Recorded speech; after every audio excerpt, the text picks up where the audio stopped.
Peterborough can send the big wiggle here. Mohamed Patel wins here. Other than Rd.5.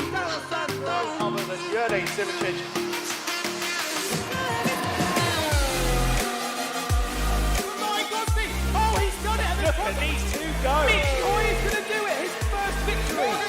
The World Championship is done. What a race it's been!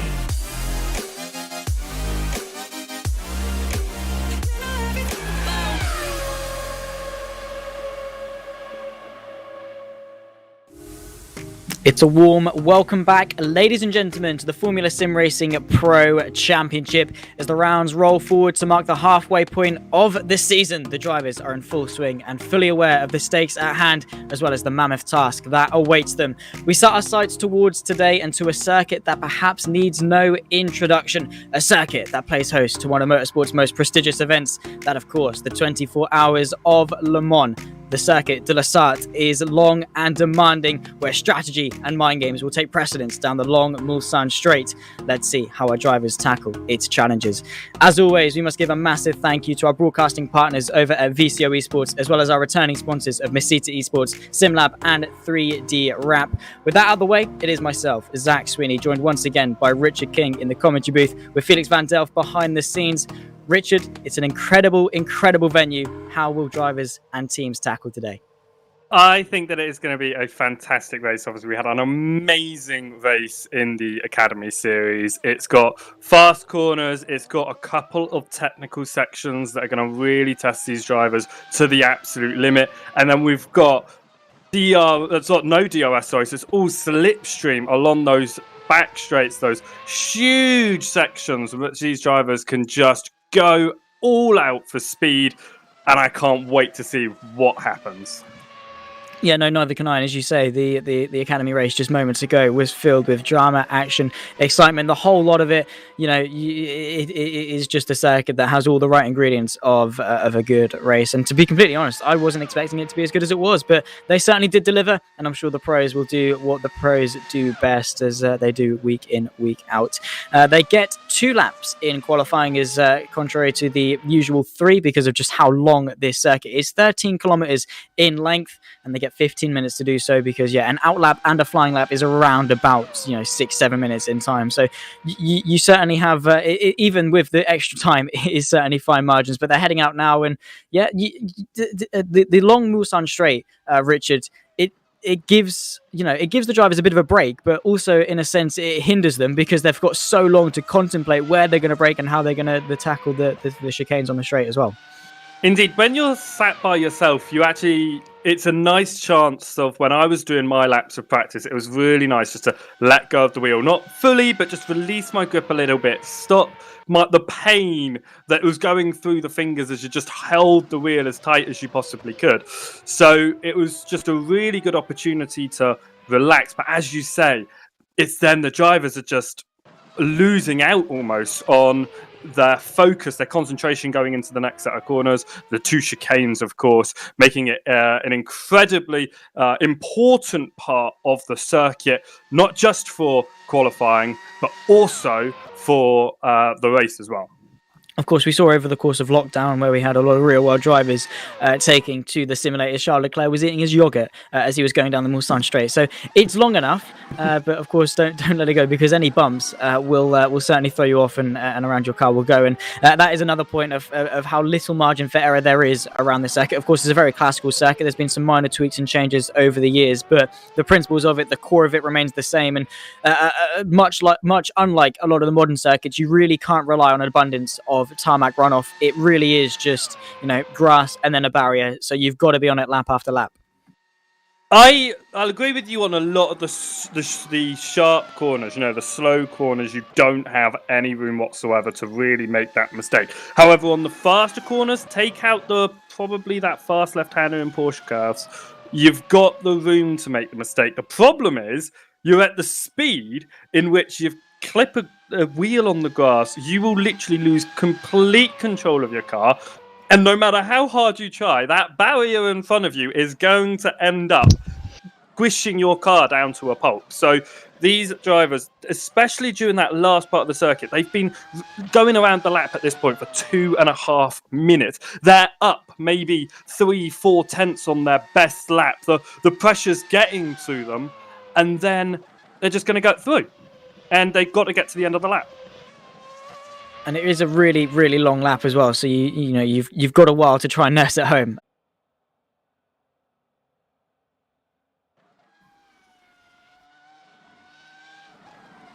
And I think we're just having a couple of technical difficulties. Of course, it is nothing in our control, and we'll on our side. I don't think you guys at home are too phased back at home, but on our side, it's okay. They can see. That's what matters. Yeah, they can see. That's what matters. We're stuck with the lovely face of Felix van Delft's Discord profile picture at the moment. But still 10 minutes left to go in qualifying, still a while to go. But the drivers, as we said a little bit earlier on, are going to be quite tight for time. At the moment, the fast sector is set by Matthew Williams in the first sector, 26.7, and then Van der Neat a 70.2 in the middle sector. That's quickly beaten by Matthew Williams, who seems to run a pretty good lap there. 2 purple sectors in a row on his first flying lap. Indeed, and going back to what I was saying with this, now he is going purple. He's the fastest on the circuit, but he's in the easy part of the track. Think about that. He's gotten the point where you're relaxing. You're not really focusing on what you're doing, and here it hits you. You've got a really important corner. This one, it's very easy to lose your rear end. Just have to have that bit of oversteer, and there you go. Look, having to correct the wheel to the left-hand side, just trying to get it as fast as you can, but also trying to control the car. Porsche curves, this is where the pressure hits you. You've got to hit this first right-hander exactly where you want it on your racing line, otherwise all of your Porsche curves are completely out of sync. Really wide do the first left-hander, pushing it all the way to the curb. You can see as tight as he wants to be. Cross to the left-hand side, absolutely within track limits. We were talking about this just before the start of the stream, the first time that Williams is going into the Pro Series. So he gets into the chicane, and can he place it provisionally on pole in his first qualifying lap? Look how much bumping that is, right to the limit on the gravel and across the line. A really quick lap, a 2:53.9. Absolutely rapid from Matthew Williams is the bluntest way to put that. 1.6 seconds quicker than Danny Van der Neat. In second place as Kaz Rietveld, who had a lot of misfortune, was saved in Silverstone, but even then at Japan a couple of weeks before that wasn't exactly on it. So he's coming into Le Mans trying to salvage his championship hopes, and is doing a pretty good job of that, putting himself 3 tenths off provisional pole at the moment, but he's still got one more lap left to go. But yeah, the stakes certainly are high, and with it being such a long lap, you've got that pressure of being on a qualifying lap. You know, you go through the first sector and it's like, I'm on a good lap here. You know full well that you're on a good lap here, and you've got to live with that. You've got to live with that pressure for the entirety of the remainder of the lap, and it is really hard to deal with, because it's like, I'm on a really good lap here. I probably won't replicate that first sector for quite a long while, so I need to make sure I nail that, and especially going to the final couple of corners where it's just like, do I send it or do I just bring it home? But Matthew Williams decided, hey, might as well. I'm just going to chuck it in here, hope it grips. It certainly did grip, and he reaped the rewards of that, and is the only man at the moment to go sub 2:54. So yeah, fantastic job so far from the debutant.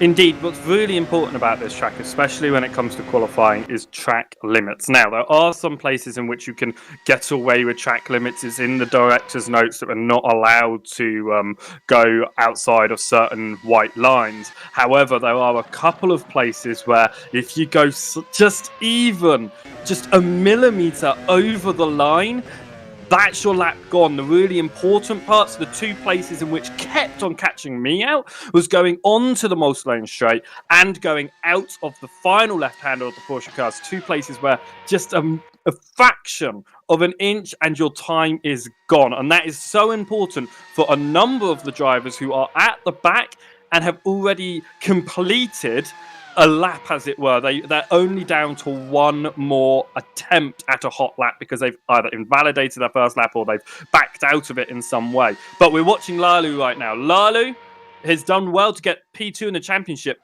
so far, with the best position of only P3. What could Lalu do here? Do you think he might be able to get another podium, possibly even go for a race win?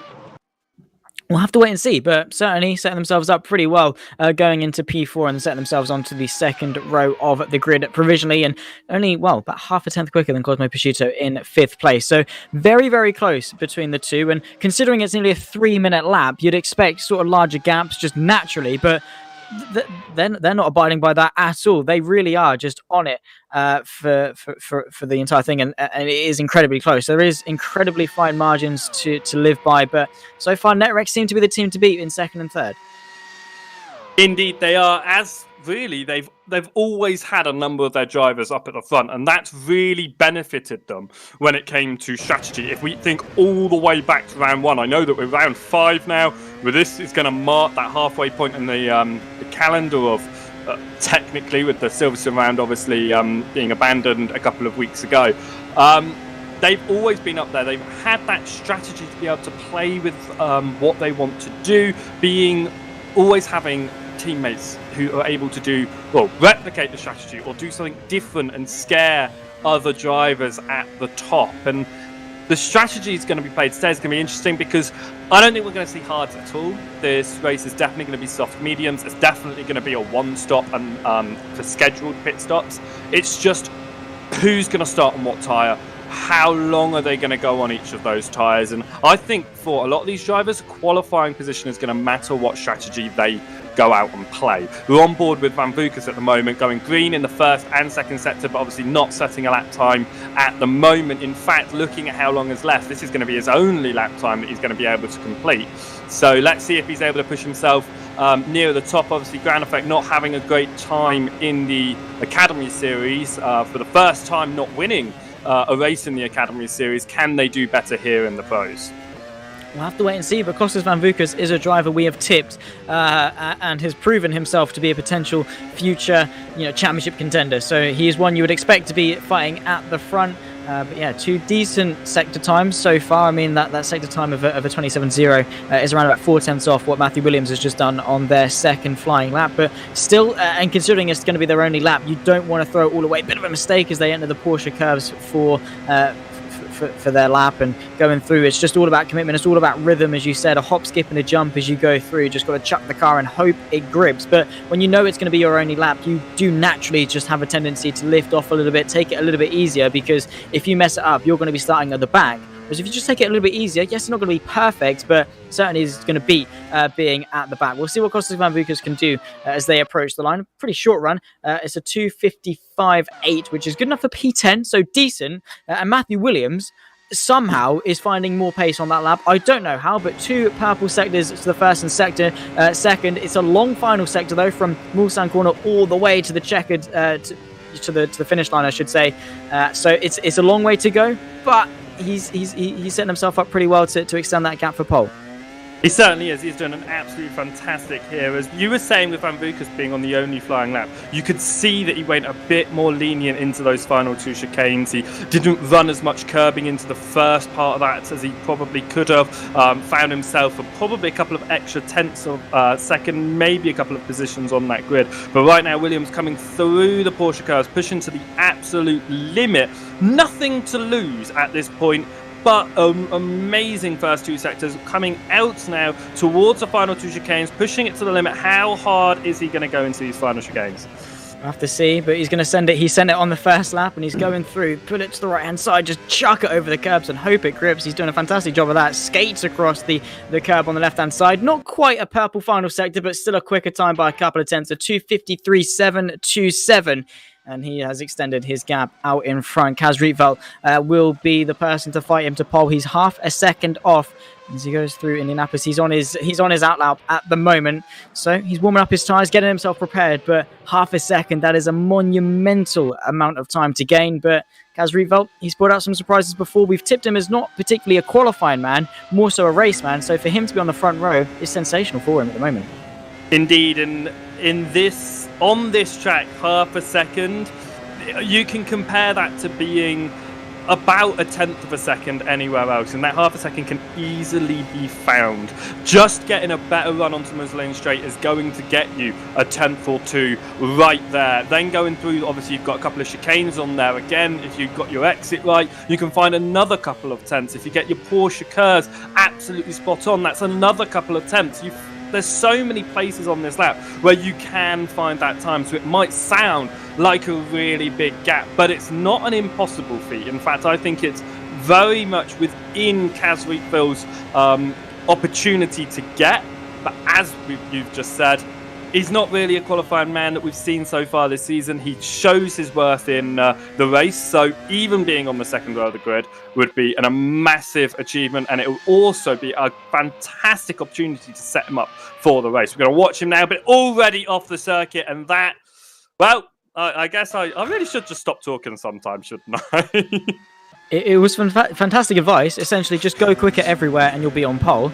Unfortunately, he couldn't follow that advice and bottled the Dunlop chicane. But his teammate Victor Ivanov is on his lap, setting a decent first sector time of a 26.8. A couple of tenths off Matthew Williams, but still two very long sectors left to go on his lap. So we'll have to see what he can do. 7 tenths, well, just under 7 tenths off pole position. But as you say, that time can be very quickly made up, battling it through the first of the two chicanes that separate the Mulsanne Straight. But yeah, it really is all or nothing. I think Matthew Williams is going to be, I'd say, a little bit relaxed that his pole time can stick, but you can never say never. Victor Ivanov might just have a stellar line through the Porsche curves that is going to gain him a couple of tenths and might be able to pip him, but it's all about consistency around here. It's an 18-lap race around a very, very demanding circuit, so you've got to be on it. And of course, we saw on the Academy race how tight the slipstream can keep everyone together, so qualifying, it's not going to determine the finish in order for this race at all. Definitely not. And Ivanov finding a tenth of a second on his, half a tenth of a second on his personal best in that first sector. Now, the second sector, all it is consisting of is the straight and the chicane. So there's not too much time to be found there overall. And it's only 5 thousandths of a second improvement. So at this point in the lap, Ivanov isn't even able to get onto the second row of the grid. But the final O sector is a huge sector. There are so many corners, so many braking points compared to the rest of the circuit that you can find a lot of time here. And it's looking like a really smooth run so far. Getting all the way down to gear 1. There was a little bit of a lock-up and a huge slide on the exit. And that is going to get rid of any sort of advantage to get him onto pole. But it still could be P2. Yeah, it's still possible, but yeah, that's going to ruin his momentum as he heads towards the Porsche curves.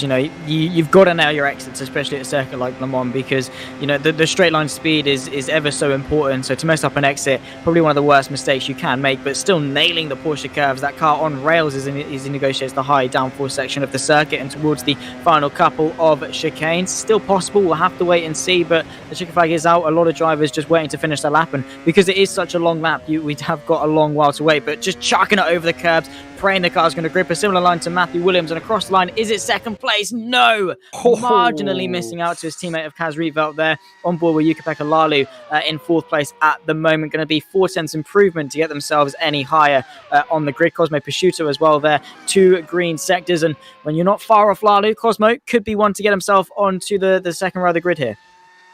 Indeed, he could push himself up there if he tries through this final chicane. He's got to really push hard, go absolutely over the limit. He's really done that, sent it into the first chicane, sending it into the second, pushing right to the limit. A little bit of a wobble, not that wide on the exit though, across the line.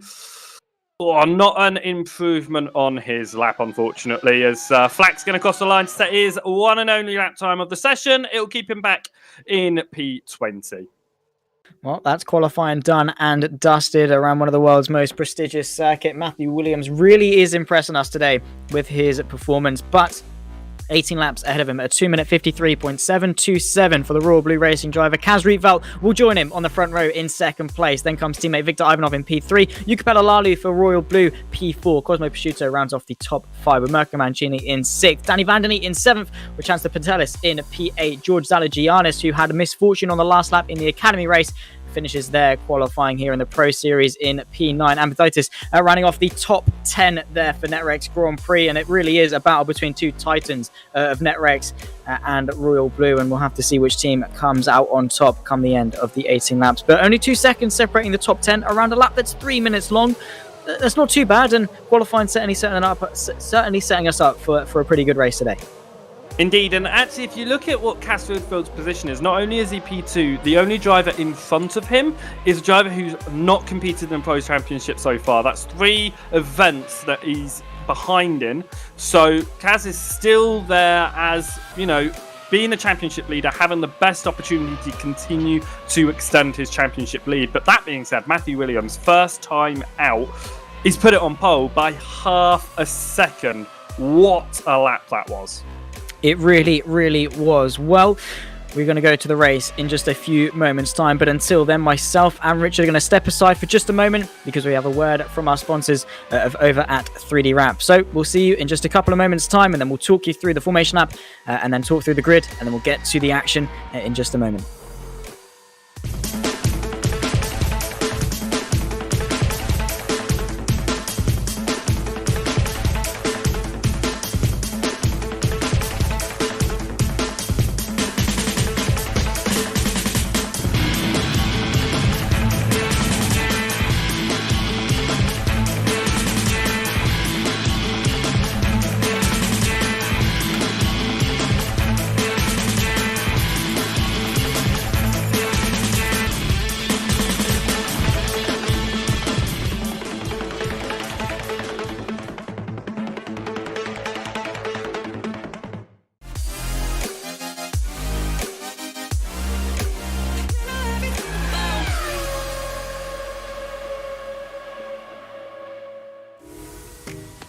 A massive thank you then to those guys over at 3D Wrap for supporting Formula Sim Racing.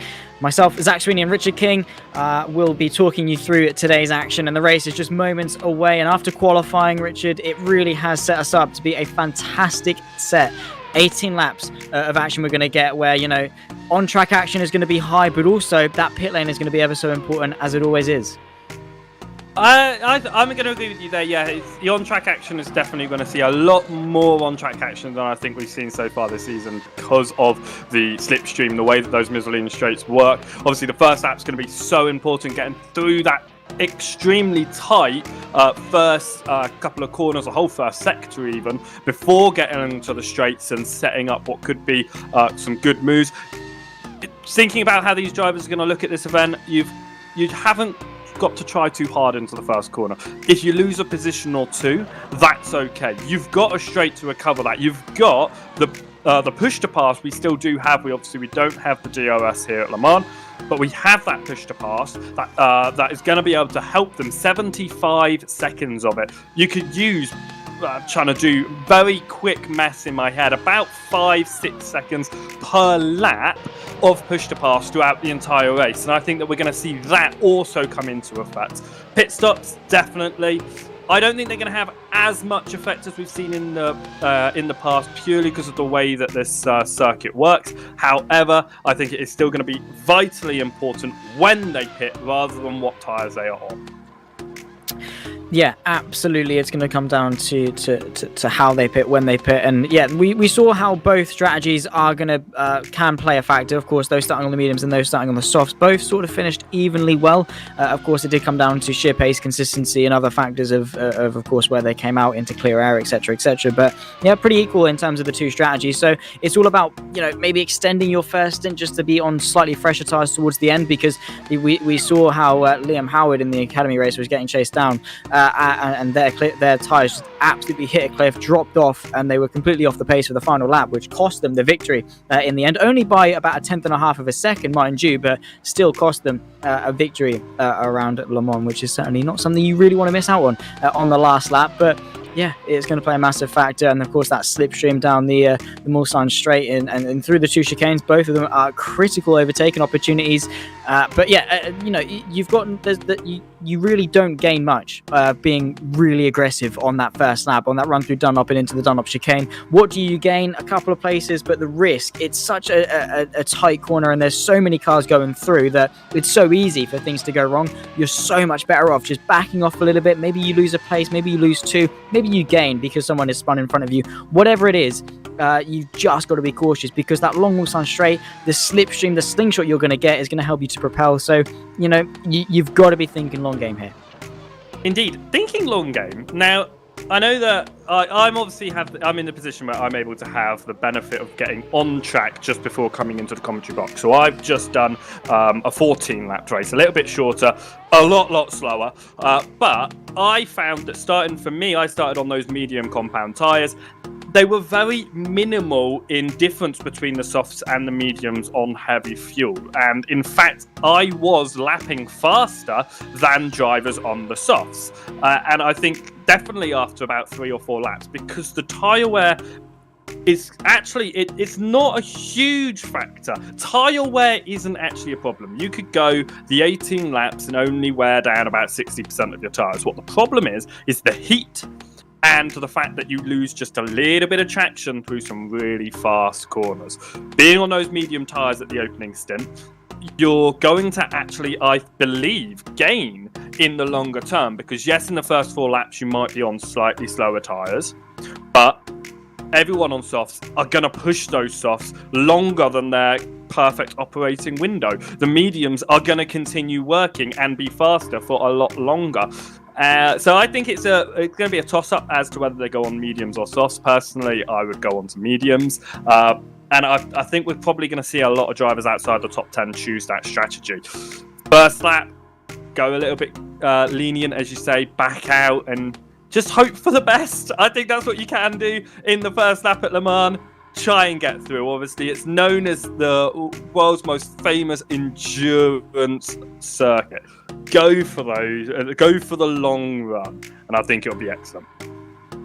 Absolutely, and you've just got to take an air of caution, and it is a long race, as you say. There's a lot of opportunities to make those places up. So, yeah, just be careful, be on it as best you can. And well, these are the pro guys; they certainly do know how to give us a show. At the moment, looking at the live timing, it's unanimous across the top 10 for softs, but of course that can change at a moment's notice. So we'll have to wait and see. But it is good to get a good start. You don't want to be swallowed up into the pack behind, because as easy as it is to overtake here, it's not ideal to be having to claw your way back through a bunch of cars, a bunch of traffic, just because you've got a poor start. So it will be crucial to have that. And you know, we haven't exactly got a small grid either. 23 cars going into Dunlop and into the Dunlop chicane on lap 1. If you make a mistake, you are going to be losing out big time, because just everyone's going to come through. If you spin, you're going to have to be sat on the side of the track. You can't pull yourself back on. You've got to wait for everyone to go. If you make a mistake, you lose momentum. You know, 1, 2, 3, maybe even 4 cars can follow that gap through and just bully you offline and bully you out of position. So you've got to be careful. You've just got to be on it. Make sure you stick to your line and stick to what these pros know they can do best. Indeed. Now, as you say, top 10 unanimous in the soft spot. What I am looking at, I believe, is there's a penalty for one of those drivers who did qualify in the top 10, a grid penalty from last week. So George Chaspilantis, is qualified P8, but he has got a 12-place grid drop. So there will be a slight difference to what we see as we go through the grid walk. Absolutely, indeed. We'll drop back to P20, but we'll talk through how they racked up after qualifying. If you are only just joining us at home, it was the debutant of Matthew Williams for Royal Blue to take pole on debut ahead of championship leader Kaz Rietveld, who'll join him on the front row in second place. Then comes teammate Victor Ivanov and Yuka-Pekka Lalu, P3 and 4 for the second row. Cosmo Prosciutto rounds off the top 5 with teammate Mirko Mancini alongside in 6th. Danny Van Den Neat in 7th with Ampaditis in P8. Then comes down Kevin Morville for P9 and Costas Van Vukas rounding off the top 10, Fabian Barley P11 with Patrick Hanko in 12th. Then comes NetRex's Harry Smith in P13 and Stoyan Babakov 14th alongside for Royal Blue again. Two Titanic teams fighting it out this season. Chris Gitzoff for Valley Esports 15th and Matthew Tewson P16 for Ground Effect. Then comes Scott Flack, the Super Venturi driver in 17th. George Chanta Pentelis in P18 after penalties. Cameron Roger in 19th, unable to set a lap.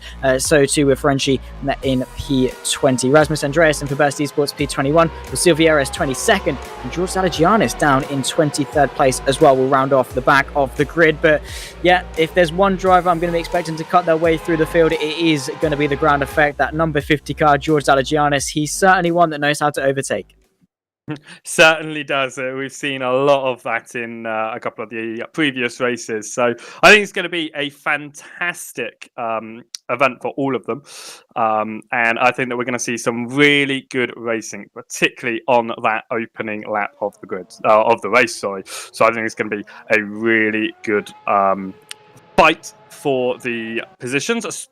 Definitely want to see what Kaz can do. Not had a good round at Japan. Very, very fortunate, I would say, and I think probably breathing a sigh of relief over the issues at Silverstone following his DNF in the race, of course, and then the race having to be abandoned a few laps later. So he's really almost pulling his luck in the last couple of races, and I think that he needs to get back at the front, and being P2 on the grid is going to be his first step to get there. Absolutely, and he's certainly going to be one-on-one to go forward in this race, and yeah, make amends for the misfortunes that he has had. But you know, on his day, he is incredibly quick, incredibly consistent, and knows how to pull off a good strategy. Most importantly, he is consistent for the most part, and his racecraft is fantastic. As we said a little bit earlier on, he is more of a racer than a qualifier, which is, you know, arguably better because the points are scored in the race as opposed to in qualifying. So Kaz is going to be one to look out for. He's also got his teammate Victor Ivanov up there just behind him in third place, who's going to be able to potentially help him against the likes of Lalu and Prosciutto and Mancini, 3 Royal Blues right behind them. But you know, inside the top 10, it's 4 NetRexes versus 5 Royal Blues, so it is very, very close between the two teams, and as has been the theme for this season, will be a fight between the two.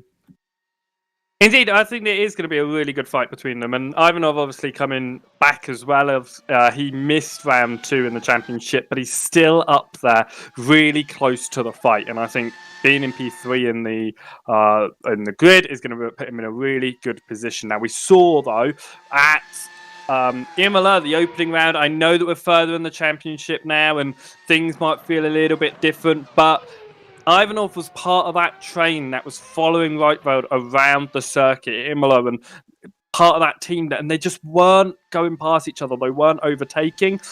If they get up into P1, P2, or even if they're just behind Williams, how much is Ivanov going to fight Reutevold to go for P2 when they know there's a win at stake? And could that possibly be to the detriment of Ivanov's championship when he is so close to Kaz, but he needs to get the results over him in the next couple of races, especially as we're coming up to our summer break, as it were. We've got 2 weeks and then we've got around 6.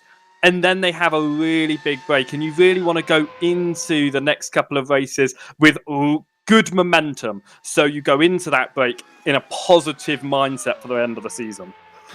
Absolutely, it's a long wait to be, you know, questioning or doubting yourself, and then you go to the next race. You're still affected by that same, by that same mentality, and that will then set you up poorly for the following races. So you're absolutely correct in that you go into the break or just off any round really with confidence and a good mindset that the rest of the season is going to go well. That's why we say, you know, the last race of the season, the first race of the season, and most importantly the midpoint of the season are very crucial races. Not, of course, yes, from a championship perspective, but also from a mentality, because it is the lesser spoken about part of it. You do need to be confident in yourself, not overly confident. There is a fine line between obviously confidence and arrogance, and you know, it goes then against you, but you don't want to go into a race doubting yourself, because for me personally, that is certainly when, you know, the mistakes then start to creep in slightly more, and the pressure of a championship for Kaz, for Victor, for both of them, anyone inside the championship fight, they do not want to be tarnished and have that ball and chain that is a poor mentality and a lack of confidence. Indeed, and that first lap in particular, doubt is dangerous, because the moment that you start doubting yourself and you start doubting where you're going to place the car, you'll back out earlier, you'll make almost rash moves, not necessarily overtakes, but you'll do something that nobody else is expecting that could cause really big issues. So you've got to go in, as you say, with the confidence, not overconfidence, but with the confidence knowing, I've got this. And I think that's definitely what Williams is going to be going into the race thinking. I've got this, turn one, I can get up and through past everyone else. The really crucial thing for Williams on the opening lap, he's obviously got the pace over everyone else in terms of raw speed, half a second, in fact, per lap. But can he break out of a possible slipstream or push to pass toe on the first lap, where that's going to be Kaz's best opportunity to go for an overtake? If he hasn't got him by the first chicane, does he go onto the Muslin straight and try and go for a move, almost a diving move with push to pass active, slipstream as much as he can, and put Williams under a huge amount of pressure? Or can Williams set off really fast just from the line and break maybe a 3/4 of a second barrier going onto that straight, and just 3/4, he's still going to be giving slipstream back to Kaz. Kaz can still use push to pass, but he's got enough of a distance before the next corners, and that what's important is Williams is obviously quite fast around this track, that the next corners are going to be where he's going to be able to again find a little bit extra time, find a little bit of extra gap. So this could be Williams this is Williams to hold on to the lead. But can he do it on the first lap and open a nice gap? Well, Kaz Rietveld, Ivanov, they're going to hope not, because they're going to hope that they can get into the lead. Absolutely. It's going to be the Nerex boys trying to hang on and put that pressure on early.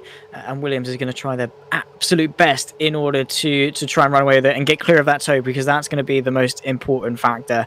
And will keep, even if you're slightly slower than the cars in front, if you can have that slipstream, it's such a massive thing that it will just completely help in anything. You know, if you're slightly slower, you can just gain the time back down the straight, and it is a really long straight, so that's a lot of time to be gained. And even if maybe your tires are slightly off, you can be in that slipstream, you can put some pressure on, you can slingshot past, and away you go. So it will be a headache for a lot of drivers, but also it'll be a blessing for others who can then stay with, and you know, even though they're not slightly on the pace, they can still they can still be in the mix and be on it, which is what Kaz is going to be hoping for, being, you know, 5.5-6 off Williams in qualifying.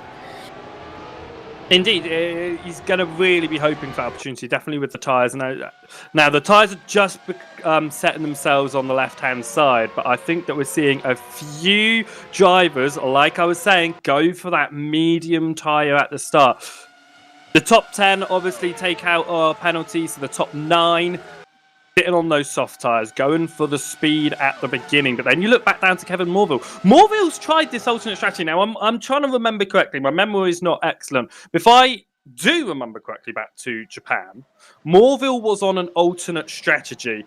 And that alternate strategy was paying out before a disconnect, if I'm not mistaken, for him.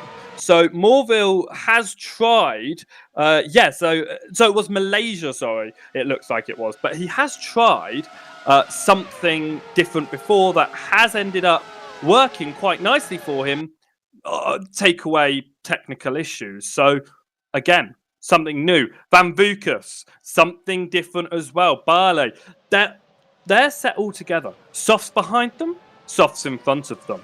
Now, that's an opportunity for those in 13th, 14th, 15th, but it's also a really good opportunity if Morville, Van Vukas, Ballet can hold on to those mediums, hold them as long as they possibly can. They can go 14, 15 laps even. Almost pull an Albon, pit on the last lap for the tyres you have to do, and sit on the ones you want. We might see some really cool strategies going out in this one. As we always see, we do see some strange strategies. Of course, NetRace tried it in Imola, and Kevin Morville, as you rightly say, did so in Malaysia and Japan as well. There were some alternate strategies that do work and can be a surprise, because getting that track position will be important. Of course, around the Circuit de la Sarthe, it will be slightly harder for them to hang on to that, because all it takes is some slipstream, push to pass, and a good exit, and they will just completely fly past you. So it will be harder for people to defend. But still, yeah, as you say, don't count anyone out. And even if they do come in on lap 13, 14, 15, that dash to the end on those soft compound tyres will be quali-esque. In terms of pace, they will absolutely fly and bring back some time. And again, it will be just the flip. It's not difficult to overtake, so they can use those fresh tyres and just fly past everyone else. But only time will tell. We'll have to see what these guys can do. Yeah, as I say, only time will tell. But will Williams be able to win on debut? Is their race pace good enough? Because yes, you need pace, but you also need consistency and racecraft. Can he handle the pressure of having the championship leader line up alongside him? I think we'll have to wait and find out, because predicting this race is just there's no way to predict what's going to happen in this one. The different strategies that are going to be played, the different attempts of overtakes that are going to be done. I think we're going to see some conventional ones for sure, but I also think we're going to see some unconventional overtakes around here, and some interesting fights throughout the field, not just for the lead, but for those lower positions as well. Of course, 23 drivers in this field, and they are all now coming through the final chicane to line themselves up on the grid for 18 laps of Le Mans. And I must say, it is not only the most daunting circuit to send these cars around on, but it is the most fun. And I think they're going to feel that when they're out there. Most prestigious as well. You want to do well at Le Mans as we wait for the final cars to line up at the back of the grid, and we set our vision towards the 5 red lights to set us off for 18 laps of Le Mans. Not quite 24 hours, but still a relatively long race in terms of Formula and single seaters. But everyone is lined up. We do go to the 5 red lights ahead of round 5 for the Formula SimRacing Pro Championship. Matthew Williams on pole position. Kaz Riva alongside him. A fantastic start from Victor Ivanov. A really poor one from Williams as he gets completely swallowed by the Netrex guys. Ivanov alongside his teammate. Here comes Lalu to try and get himself into the mix. Matthew Williams down to P5 on this first lap. Lalu into the race lead. Ivanov putting some pressure onto his teammate as well. Kaz Riva having to defend. Cosmo Prosciutto there in 4th. Zalagianis, a fantastic start to get himself into 7th place. And Amphiditis settling in just in front of the ground effect driver. But a really, really poor start from Williams. Just didn't move at all off the getaway, and that really did just allow him to get swallowed up. Kaz Riva, though, 2.5 tenths behind Jukka-Pekka Lalu as they now go down the Mulsanne straight for the first time. Everyone, that tower on the left-hand side, are going to light up with push to pass. Kaz Riva practically pushing the Royal Booth through as they head towards the first chicane. Not moving out just yet because you really do hit a brick wall. Prosciutto and Ivanov going to go side by side as well. Prosciutto having to defend, but Kaz, unfortunately, unable to reclaim the race lead as of yet. I mean, just look at that top 7, top 8, with 2 teams. They are all going to be working with their teammates to try and get through this one. But what a shocking start for Williams. But as we look back towards the lead, is it finally going to be an attempted move here, going up towards the second chicane on the straight? No. You can see, Rydfield backs out. He knows that's not his place to go, because otherwise Lalu's going to be able to get the opportunity back straight away. Are we going to see push to pass active along down towards the end of the straight, or is it still just slipstream? It's just slipstream for now. You can see he's closing, he's moved out of the slipstream, but surely too early. Not going to be able to do anything with that, and Lalu leads, exiting sector 2 as there's an overtake for P4 in the background. Williams just getting to the inside. Ivanov doing a fantastic job holding that on the outside. Had to go the long way around, didn't he? But it was a send from Williams, who might be feeling desperation start to creep in. The top 3 in a conga line. Here comes Williams to the left-hand side of Ivanov as they run towards Indianapolis. It's going to be the outside for the kink, going to give him the inside for the next part, a fight for the lead, because Rydfield is under pressure from Prosciutto. Williams going to go the long way round. Bit of contact to the rear diffuser as Ivanov outbrakes himself just a little bit, but Williams, trying to make amends for that poor start, is doing a good job of that up into P4 on lap 1. But the top 5 is 3 Royal Blues, so it is certainly advantage for that team at the moment. But Kaz, he's handling it pretty well, but he just cannot let Lalu out of his sights. He can't, and now he hasn't got Ivanov to back him up either. 2 drivers between himself and his teammate, but he is staying right on the back end of Lalu. It's only the opening lap. It's a long race to go, but you can just see how close Ivanov is trying to stick behind Williams through the Porsche curves. That's going to be putting a lot of pressure on Williams, who had that poor start as well, but he's able to recover from it up to P4. But into the chicane, he's going to go for it. Kaz Rydfield up the inside, and he is held onto the track as well. Kaz Rietveld is going to lead lap number 1. Who'd have guessed it? Well, a fantastic start for the championship leader and is doing a great job in recovering from some misfortune. It was a fantastic move as well, just to nip his nose up the inside. But don't forget that Lalu and Prosciutto both are going to have the capability and the capacity to come back at him down the Mulsanne straight. 3/10 between our two race leaders and a train for the top 5 as well. They are separated by absolutely nothing, but Kaz is being hunted by 3 Royal Blue cars. Ivanov trailing the back of it in his Netrex, and then you look back, a second back is Mancini in yet another Royal Blue. It really is a fight between the two Titanic teams, but Williams in the slipstream of his teammate, going to go to the inside of Prosciutto and try and press on, already getting himself back onto the podium, but Prosciutto is going to have push to pass and the slipstream from Lalu and Rietveld ahead. Lalu looking for a move, pulling to the right hand side, down in towards the first chicane. Has Rietveld managed to hang on? No, he hasn't. Lalu back into the race lead and paying back what Kaz did just a moment ago, and it really is, I think this is going to be the story for the rest of the race. It's just going to be, I get through, you get through, I get through, you get through. Rietveld, can he attack again down in towards the second chicane? Look at the strength of that slipstream. He's closing and closing and closing, but is he going to pull to the left and hit a brick wall? No, he's just going to lift again, which is strange because you'd have thought he'd be wanting to get onto the offensive pretty early, considering the offense that the Royal Blue are bringing to him. Yeah, I'm really surprised because this last section of the straight, yes, it's still a rather long section, but it's not too long. But it looks like he's still going to have the opportunity to catch right onto the rear. He's going to move out a lot later this time. He's getting squeezed to the right-hand side. There's just a door opening, but he hasn't got his wheel overlapped. But Lalu still leaves him enough room. He backs in behind, right onto the rear diffuser, but he's going to go for it on the exit. A really nice exit, but a bit too tight. So therefore, he hasn't got the speed over Lalu. Tucking straight back in. Look at that chain of drivers. This is what Lalu's rear view mirror looks like, and I would not want to be looking at right now. There's Williams going to the outside in towards Indianapolis. He's going to have to be the long way round. Rietveld going to try and use Lalu with some sort of blockade to hold him off, but that's not going to be the case. Bit of contact. Rietveld been sent round. Is that into the barrier? He's going to do a 360 reverse entry into Indianapolis, but is it into the barrier? He's tumbling down the order. Amphiditis got a little bit shaken there as well. Ivanov is also off. Has there been contact and carnage between the two Netrex? And that is Kaz Rietveld, our championship leader, out of this race on lap 2 of 18. So it very much is advantage Royal Blue. Lalu inherits the race lead. Matthew Williams playing it patient, playing the long game, and has managed to recover now down to P2. Cosmo Prosciutto, Mirko Mancini and Patrick Hanko rounding off the top 5. It really is a good day in the office for these guys. Here we go. We're going to watch a replay of that now. Remember, Kaz Rietveld on the right-hand side on the inside line. Is he going to be able to stay tight enough? Is this going to be his luck? I think he ran wide. He didn't quite turn in that corner. That's definitely is going to be what ended his race. Ouch. That hurt. Yeah, just watching. He's pushing Lalu through, obviously using him as a blockade to hold the inside, but Lalu naturally is going to hold him up a little bit and let Matthew go the long way round. But that is just a massive hit. Tags Ivanov as well, just a wrong place, wrong time for him, and is sent round. But yeah, Kaz, that is a really unfortunate way for him to end his race. And will it be a fight between the Royal Blues? Have we been robbed of a fight between them? And looking down the order as well, Cameron Roger has joined Kaz Rietveld in the DNF list as well. So that is another talking point for that one. He didn't get away with it after Silverstone, but 3 laps in, unfortunately for Cameron Roger, he also joins Kaz Rietveld. And, you know, if you've got a CR initial, you've got to watch out in this race, I think. But Lalu, he's got Williams for company.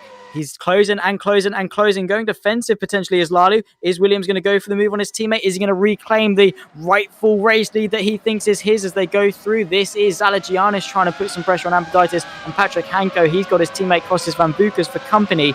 But yeah, it really is a train, bit of a slide from the Netrex driver. Here's Williams. He's closing and closing and closing that gap. But is he going to do what Kaz did and lift off? Indeed he is. He's just playing the team game potentially, or is he waiting for a gap like Kaz did?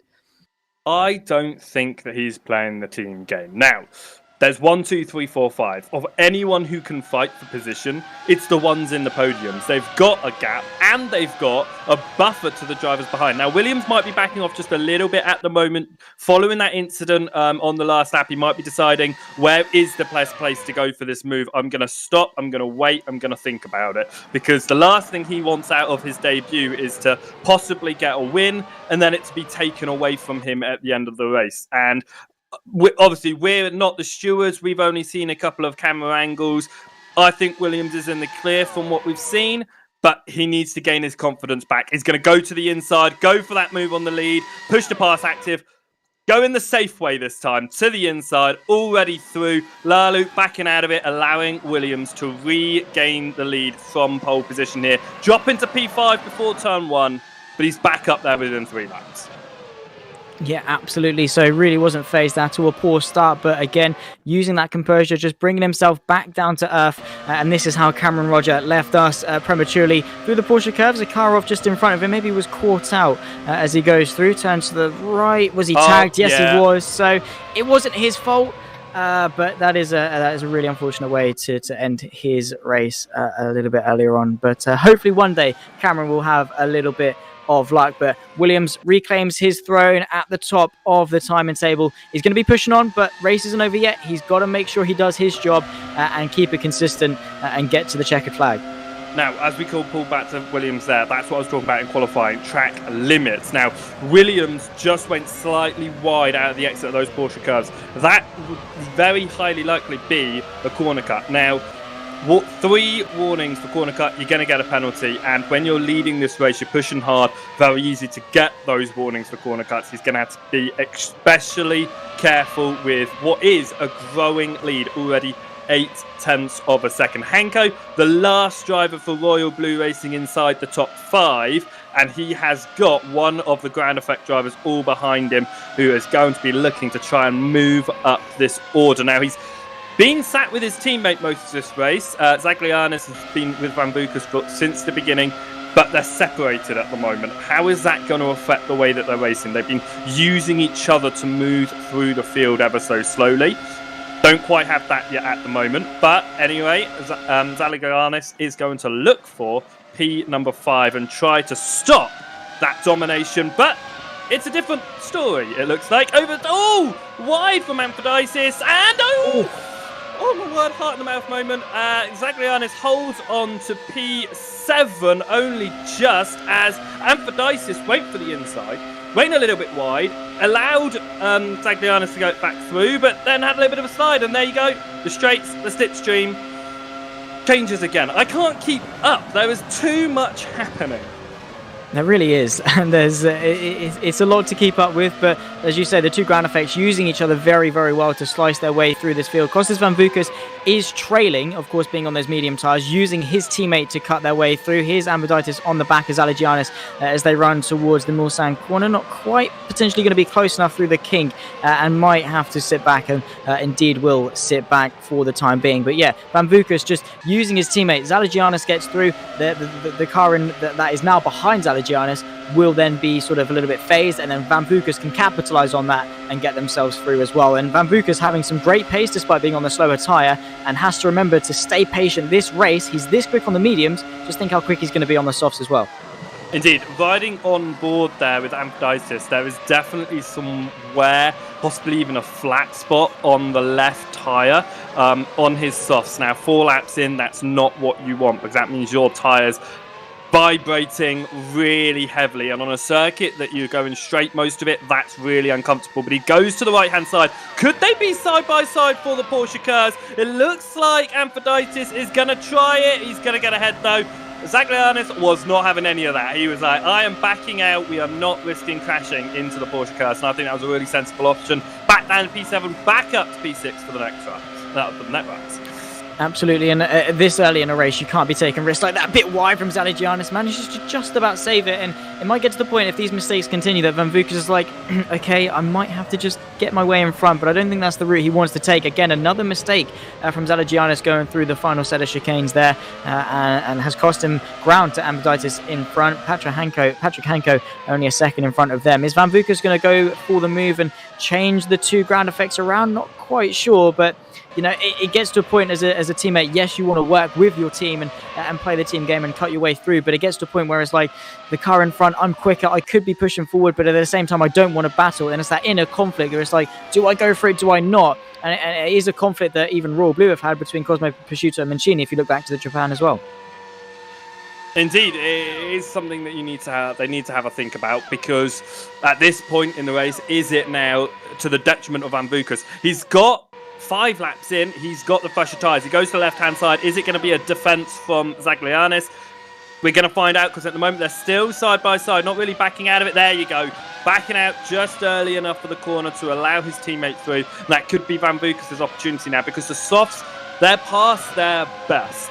The mediums, they're still well within it. And I think that in this, the two teammates being right next to each other on different strategies, you kind of have to think, who's actually going to benefit most from this? Can we, even though I might not be getting the position, but can I help my teammate get that position? And it looks like at the moment that's what they've tried. But is it too little too late? Have they left it too late to swap around the cars, because the gap is 6-7 tenths now to Amphiditis? Is that just too much for the medium tyres to be able to catch up on? Potentially, but you can certainly see that Van Vukes is still closing that gap with the tow and with the slipstream, so it's not all over. And of course, as the mediums get into their own, he will be quicker than Amphiditis in front. And going through Mulsanne, you can just see the closing gap between them, as Amphiditis does feel the pressure, using push to pass potentially to catch after Hanko, but also to keep Van Vukes at bay, who once in that tow, once you're latched onto the rear wing of the car in front, you do start to reel them in a lot more. It's just getting yourself into that point where you can then do it. And just look at the closing speed with the slipstream, really is all over the back of Amphiditis as they go through in towards Indianapolis. Might even have a look under brakes, get a good launch on this short run towards Arnage, but unfortunately not able to. But you can certainly see that Van Vukes and the medium tyres in particular are now starting to come into their own. We're at this crossover point between the softs and the mediums. Indeed, they've really got to now start to think about that strategy. How long are they going to go for? Because 18 laps, how long do you want to be on those medium tyres for if you've started on the softs? Are you pushing the softs almost to the end of their life, or are you only pushing them up until the point you want to get onto the mediums? Strategies are always varying across the field. But right now, it's looking very comfortable for those out in the lead, and I think this is giving them a good opportunity to take these softs a little bit longer into this race. But this fight right here, P6, nobody's comfortable. We've got two different strategies being played. I think this is going to be interesting to see who's going to dive first into the pit lane. But as I say that, P5 actually, as you said earlier, Hanko becoming part of this fight. He's able to stop everyone from getting past them and catch up to those top four. Could he be almost the turning point for the top four and hold a top four for Networks? Potentially so, and would stop the advance from everyone else behind, because Patrick Hanko, evidently so, is not quite on the pace of his four teammates just in front: Mirko Mancini, Cosmo Prosciutto, Yuka Pekalalu, and Matthew Williams, who are doing a great job consistently wise, especially Williams for his debut, and it's certainly one to look out for in future. But yeah, Hanko is really just a mobile chicane. Amphiditis signing up a move to the left-hand side, and he's surely going to try and get through, but the Royal Blue just parking it perfectly, allowing Van Vukes to get back into the mix. And of course, Amphiditis then going to fall under pressure from Van Vukes here, and this is exactly what Patrick Hanko is going to want. Yeah, it is what it's going to need as well, because it's going to allow that gap to open up. If there's a fight going on behind him, it's going to compromise their entry into the faster sections of the circuit, and it's going to allow Hanko to pull away. But right now, it's just not quite enough. You can see the gap closing visibly. And again, that's quite a daunting mirror to be looking back at, as Van Vukes runs slightly off the line there. That's going to really hinder his exit, but a good exit by Amphiditis, and able to get straight back into the slipstream of Hanko. Yeah, absolutely. And the two ground effect guys of Van Vukes and Zalagianis. Again, Zalagianis might get to a point where he wants to get through and lead the offensive towards the front of this train, especially considering it's a top 5. But Amphiditis really having a tough time of getting through, using the push to pass, an extra 55 brake horsepower in that engine. The closing speed is absolutely massive. Had to burn through quite a bit of it in order to get alongside as they run towards Indianapolis. It is going to be the long way round. Hanko going to use it as well in defense. So Hanko really not giving up this 5th place for the time being, but certainly has a lot of pressure on his shoulders in order to keep it. A lot of pressure indeed, but the more he's doing this, the better for his four teammates out front. Look at that. It was almost like an accordion as they went into the brake zone. They all just closed up, the little bit of wobbles on the exit as they all try to get the power down from such a tight group.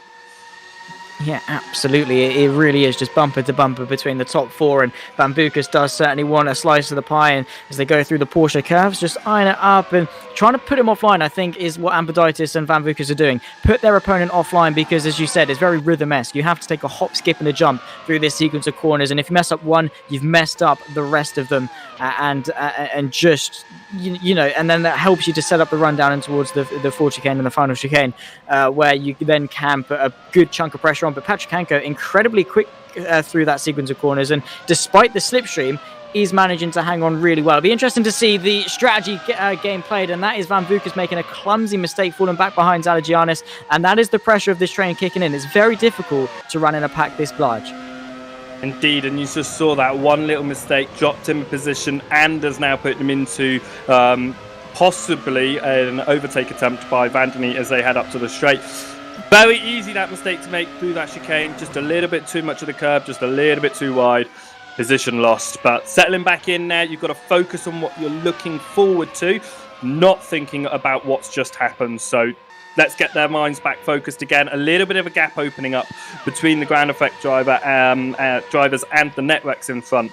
So that's getting Amphiditis to have a little bit more relaxed. He doesn't have to look in his mirror so much. He can focus on the overtake on Hanko.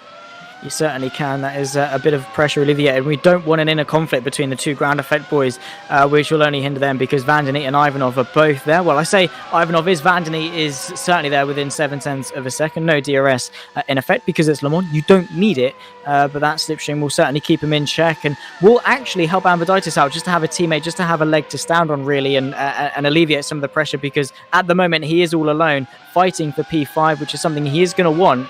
But again, he hasn't got that support. He's got two teammates right behind him that are going to try and work together to get through on him. So it will be difficult on Amphiditis, but both of the two leading cars in this train are really dealing with it well. They really are, and especially think about the pressure that Hanko's been in. But in his rearview mirrors, constantly there's 3-4 cars getting onto his rear end, but he's not putting those the steps wrong. He's going into the corners, he's just focusing on his own race. Where am I supposed to be braking? Where am I supposed to be turning? And it's allowing him just to stay ahead, even with the slipstream, even with the push to pass available for the drivers behind. Could this be an opportunity though? Amphiditis all over the rear, or can Hanko hold it? He might well do, but that speed, go into the right-hand side this time. It'll give him the dominant inside line, but Hanko just at the right moments uses a little boost of that push to pass in order to sail in front and keep the dominant line going in, which is a lot better. But he is draining that battery, that push to pass just a little bit more each lap, which it could turn into a race of attrition. That's very wide from Zalagianis. Might allow Van Bucas to have a run. Indeed, it will, as the two of them. It really is, the one's in front, you get in front, you're quicker, but then you make a mistake, your teammate then gets back in front, they're then quicker, they then make a mistake, and you're swapping around, you're losing loads and loads of time, and it shows. They're now 1.5 seconds off this fight for P5, so for Amphiditis and Hanko, it's a lot less pressure on them. It can now just be a two-horse race for 5th place, but yeah, between the two ground effect guys, it's not ideal.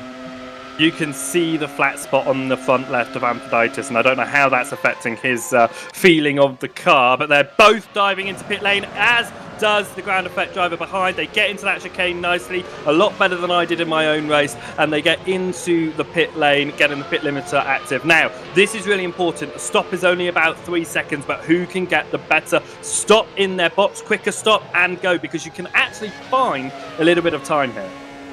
You absolutely can. A very quick start from Netrex. Amphiditis managing to drive off, but Hanko pretty much matched it perfectly and was able to drive off. Same too with Van Bucas, who come in early on those medium tyres. So confident they can take the softs for the next 10 laps to the end of this race, but we'll have to wait and see. They obviously wanted to stay in touch. You do need a partner around here, a slipstream partner. You don't want to be driving around alone. I mean, Williams has proven that point wrong, but in terms of the midfield, you don't want to be out there alone because you can lose a lot of time compared to your competitors who, with a slipstream, will gain a lot more on that undercut. So he thought it was better to just try and nurse these softs and stay with these guys, and now with the fresh softs, should be able to clear these two with ease.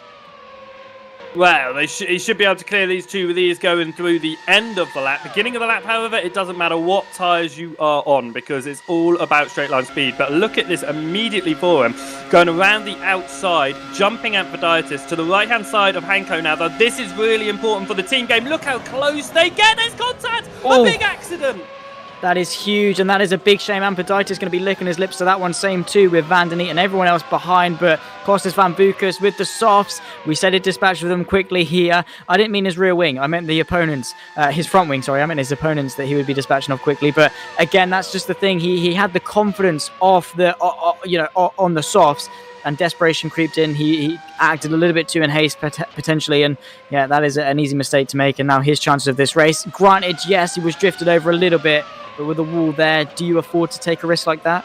I think he turned in too early. Looking at where the line is, but knowing that he had a car on the inside, he turned in way too early, in my opinion. And unfortunately, a ground effect driver without a front wing is a familiar sight today, which is not good to see. But look at that hit. Fortunately, it is only a front wing. As you can see, he got the car back going straight again. He can keep going. Look at Hanko. Let's see what he does. Yeah, indeed. And it is just drifting ever so slightly, and it's the slightest of taps that just it really does just bring you closer together. You just sort of magnetize together, and then it's the slightest bit of contact. These cars are incredibly sensitive, and the smallest of mistakes can have the most drastic of consequences. Indeed, and it just riding on board with Hanko there. It's definitely turning in too early from Van Bucas, and it's a real shame. It is a real shame that's had to happen, but we continue on, and it allows a nice clean run now for Hanko, who hasn't got as much stress behind him. We have said goodbye to Barley in this race rather recently as well, as your leaders, all 4 of them, decide to come down together. That's quite a sight for the Royal Blue Racing. Look at those cars. All of them synchronized in, and of course, it's natural that they've got the gap, they've got the opportunity to do it, and they're working together, they're doing a great job. They're all in sync, they're all in the same strategy, so it makes sense to keep doing what they're doing and push forward. They really are a formidable force in this race, all of them consistent, all of them on the pace, and yeah, we'll just have to see how this one transpires for the rest of it. But Richard, do you really see anyone challenging them for the rest of this race? Of course, they're going to have a bit of traffic with those that haven't pit, but generally on good pace, can they be challenged? I would say on pace, probably not. I think we're going to see. Those drivers just stay out ahead. I think the only way that we'll see anyone get involved if there's any issues for those drivers in the front, and I just don't think we're going to see that. So we've got to look back at this fight that was happening for P5. Obviously, it's changed a little bit now, but we have got to think that there was another ground effect driver involved in that fight before the pit stops. So we could see another opportunity open for P5. Please don't replicate what we've just seen. That was extremely close, but Severa holds on to P4 as that was flat going off the circuit on the outside. Oh, that is a big one again. And that's flag. That's flag. That is flag. Yeah. The Super Venturi driver, more misfortune. Luckily still in this race, but we'll have a hefty bit of damage to repair. Again, it's on a straight. It's not something you'd expect. I'm not entirely sure what happened. We're going to take a look at this one, but yeah, you can see just driving by himself, under brakes for the chicane. Is he tagged round? Was it a bit of traction potentially? No, just goes straight on, makes a bit of a mistake, makes a bit of a fuss of it. Dirty tyres as well as he comes through. But how big of an effect does that have? Of course, he was assisted round, but those dirty tyres surely wouldn't have helped either. Was he assisted round? I would say that on those, I think the dirty tyres are what caused that. Let's watch from off-board. I don't think there was any contact in the incident. I think that on the exit, he's just spun his rear wheels and caused himself to go around, really, in that, which is a real shame, especially when you've got to go a whole lap without a front wing, and all by himself, and it's really fortunate that no one else was collected in that. That is a strange spin, because by that point he's probably in 3rd, 4th, maybe even 5th gear. So it's strange that the tyres have just lighted up like that, and maybe he did a bit of a wiggle just to get rid of some of that dirt on his tyres, potentially, not entirely sure, but yeah, that is certainly a strange mistake. This is Silviera under pressure from Mirko Mancini, who's going to want to make swift progress of him and chase after his teammates up in front and just clear the traffic. He will definitely be taking a bit of air of caution, but that was close to Silviera on the inside. At this point, as a driver, you're the quicker one. You've come into the pit lane. You don't really want to be going for any risks, especially considering how easy it is and how easy we've seen for drivers to end up in the barrier. Oh my word, that was extremely close for Van der Neetzia on the left-hand side. Is he going to decide to take the position? He is, because Silveira goes down pit lane and decides to pit. Now, that's actually a name that we haven't really spoken about today. Silveira doing really nicely on his medium run there. Also in his debut race. Obviously, we've been focusing on Williams being out at the front, but Silveira not racing so far in the Pro Series this season. Yeah, absolutely. Been sort of just languishing quietly, but certainly has got the pace. Just maybe needs to make a bit more of an effort just to punch through and make a name for themselves a little bit more. This is Van der Neetzia, not too far off the back of Mirko Mancini, in all fairness. I think they do still owe us a pit stop, if I am correct. But the pace is there for Netrex. Of course, it's a shame that Ivanov and Kaz Rietveld had that misfortune towards the start. I think this certainly would have been a completely different story in this race. But that's the thing, Royal Blue, as a team, as drivers, you have to capitalise full well off mistakes and misfortune that your competitors have had, because you might not get this opportunity again. Indeed. Now, we're at Le Mans. Why wouldn't we be thinking about the longevity of a race and the consistency that you need to hold? And it's the Royal Blue drivers that have been being those consistent ones. They're the ones who are consistently lapping really well. I mean, Williams is putting in what feels like a qualifying lap after a qualifying lap on a circuit where you can see how difficult it is to break the slipstream, how difficult it is to properly pull away from someone. Well, he's pulled away from the entire field and has a gap of almost 10 seconds. It's astonishing.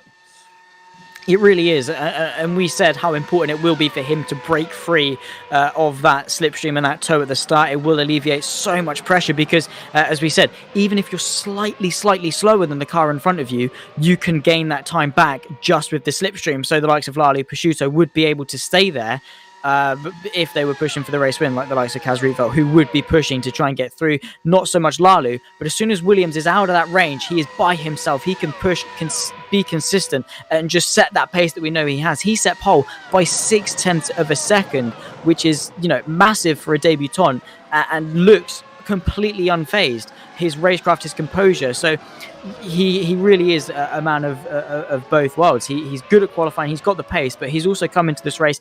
Didn't get the best of starts, which is a minor mistake, but again, composed himself, pushed on, and did the work at hand. I think that's the important thing. He got absolutely swallowed down to P5. I mean, anyone would have just freaked out by them, but he didn't. He maintained his composure and he fought back slowly, one position at a time, to get back into the lead, and he's done it really well. We're riding on board with Van der Neetzia. You can just see how fast that section is. A little bit of fight going on. Kevin Morville, a lock-up from Andreasen. A really weird position to lock up. The car almost going in the opposite direction, right on the rear end of Porsche curves. This could be interesting. Certainly could. Andreasen might be able to look to the inside. That slipstream closing does pull to the right-hand side. This is only over 16th place, so you wouldn't expect them to fight too hard, but Kevin Morville going to have a look to go around the outside, but Andreasen, naturally that car going to go to the outside and take the track away from him. But yeah, Andreasen, that really was a very close call. Locked the front and the rears. That car was very, very squirrely under brakes. Luckily didn't go into the back of Kevin Morville, who unfortunately isn't having the best of races today either, which is a shame. And just looking, Kostas Van Vukas unfortunately is out of this race, did decide to retire this car, which, yeah, after the dominance that we've seen from teams like Ground Effect over the last few races, it has to end at some point, and it seems like that day is today. Certainly does, and it's a real shame actually, because they have been really strong across the board, and it's just fallen apart from them here at Le Mans. But you can see an overtake attempt coming here from Barbakov on his teammate of Hanko. Are they going to go nice and cleanly? Please be clean. You look at that, Hanko really backing out, not getting involved in a fight at all, allowing Barbakov through. Is that just, I know you're faster, go on through, not holding you up, and just dropping back the position?